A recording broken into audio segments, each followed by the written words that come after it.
नमस्कार श्रोताओं, एक बार फिर मैं हाजिर हूँ आपके सामने आपका पसंदीदा कार्यक्रम 18 या 21 राय आपकी लेकर। साथियों, पिछली कड़ी में आपने सुना हमारी लिंग विशेषज्ञ यानी जेंडर एक्सपर्ट गुंजन शर्मा, जो जेंडर सेक्सुअलिटी के क्षेत्र में काम करती हैं।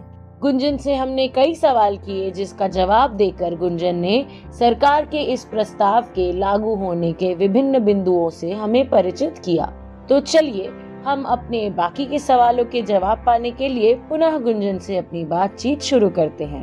अच्छा गुंजन, आप हमारे श्रोताओं को लड़कियों की जो वर्तमान परिस्थितियां हैं उसके बारे में कुछ बताना चाहेंगी कि ताकि हमारी जो ऑडियंस है वो कुछ तरह सोचे कि उनके आसपास जो चीजें हैं, महिलाओं के साथ जो हो रहा है या बच्चियों के साथ जो चीजें हो रही हैं, उसके बारे में अगर आप थोड़ा बात करें। हाँ अमन, ये तो एक बहुत ब्रॉड सवाल है क्योंकि हर ग्रामीण क्षेत्र में स्थिति अलग है और प्रथाएं भी अलग हैं। लेकिन बाय एंड लार्ज यंग लोग अगर हम देखें, आप गांव में भी देखिए मोहना, मैं तो कह रही हूँ कि आप अर्बन दिल्ली जैसी जगह में भी आप देखेंगे तो आपको बहुत सिमिलरिटी मिल जाएगी ना। तो जितना मैं देखती हूँ मैं वो कह सकती हूँ, क्योंकि मैं जेंडर और सेक्सुअलिटी से जुड़ी हूँ, जेंडर और यौनिकता से जुड़ी हूँ, तो मुझे लगता है कि लड़कियों की बॉडीज के ऊपर, लड़कियों के शरीर के ऊपर समाज का, आप समाज को कोई भी नाम दे दीजिए, माता पिता, भाई बहन, आसपास के पड़ोसी, आसपास के गांव के लोग, जिसका भी नाम ले लीजिए, वो बहुत कंट्रोल करते हैं, नियंत्रण करते हैं। लड़की कहाँ आती है, कहाँ जाती है।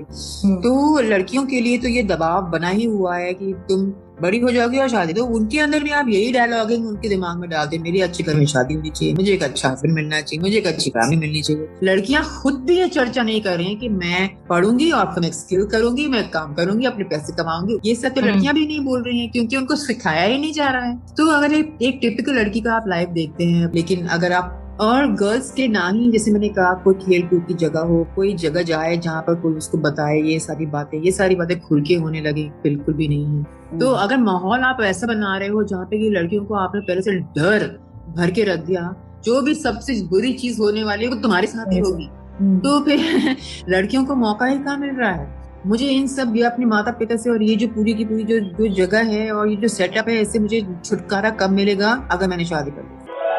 दहेज के कारण होने वाली जो हिंसाएं हैं या जो डोमेस्टिक वायलेंस है शादीशुदा महिला हमारे देश में फेस करती है, क्या आपको लगता है कि शादी की उम्र बढ़ाने की वजह से उस पे कोई असर आ सकता है? बिल्कुल नहीं। और ना ही आप दहेज देना कम करने वाले हो कि आप दहेज मत मांगो, अपना हक मांगो, वो चर्चाएं कहाँ है।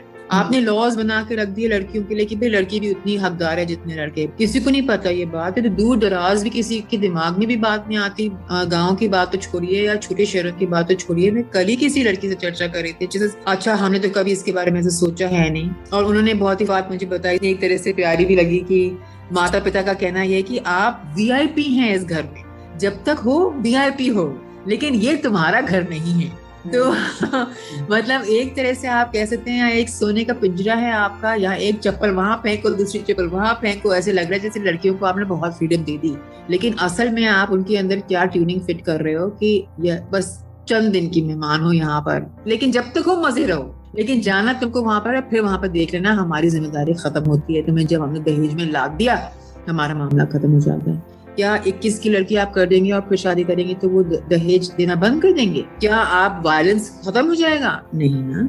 तो ये तो कोई इससे, इन दोनों चीजों से का तो कोई ताल्लुक है ही नहीं। ऐसे लग रहा है जैसे कि सोचा ही नहीं। सिर्फ एक ही चीज सोची है मोहना, और वो है कि माता जच्चा बच्चा, बस वो रिप्रोडक्टिव छोटे से बच्चा करने की जो तरीके को अच्छा कैसे करना है, उसके लिए बच्चा पैदा करने के लिए वो और सशक्त और मजबूत कैसे हो जाए, उसका शरीर और बच्चे पैदा करे, अच्छे बच्चे पैदा करे, इसके अलावा कोई थॉट नहीं गया है इस चर्चा में।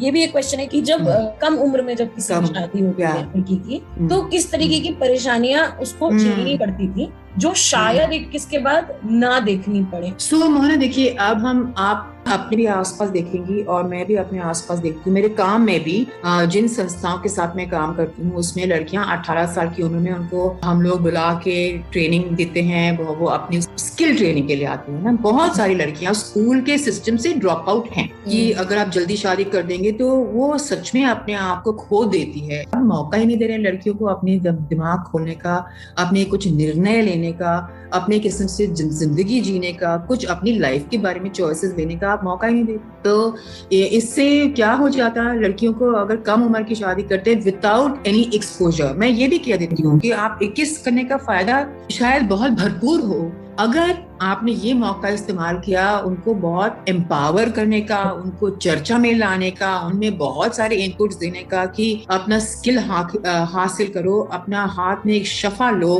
काम करो, पैसा कमाओ, रिश्ते बनाओ। और जब रिश्ते बनाती हो तो ये 4-7 चीजें याद रखो, अच्छे बुरे का फैसला खुद करो। गुंजन, आपसे बात करके हमें बहुत अच्छा लगा और कई बातों को जानने का मौका भी मिला। साथ ही हमारे श्रोताओं के मन में चल रहे कई उलझनों को भी सुलझाने का प्रयास आपने किया। उम्मीद करती हूँ कि हमारे श्रोताओं को भी यह जानकारी काफी लाभदायक लगी होगी। तो दोस्तों, आपको कैसी लगी हमारी लिंग विशेषज्ञ गुंजन शर्मा की बातें सुनकर? अपनी राय हमारे साथ जरूर साझा करें। तब तक साथियों, आप हमें बताएं कि गुंजन से लिए गए सवाल जैसे बेटियों की शिक्षा और स्वास्थ्य से जुड़ी या दहेज के कारण होने वाली हिंसा, मृत्यु या घरेलू हिंसा के अलावा कोई और भी सवाल है जिसके जवाब आप पाना चाहते हैं? आप अपने सवालों को हमारे साथ जरूर साझा करें। हम आपके सवालों का जवाब देने की कोशिश करेंगे। अपनी बात हम तक जरूर पहुंचाएं अपने फोन में नंबर 3 दबाकर। धन्यवाद।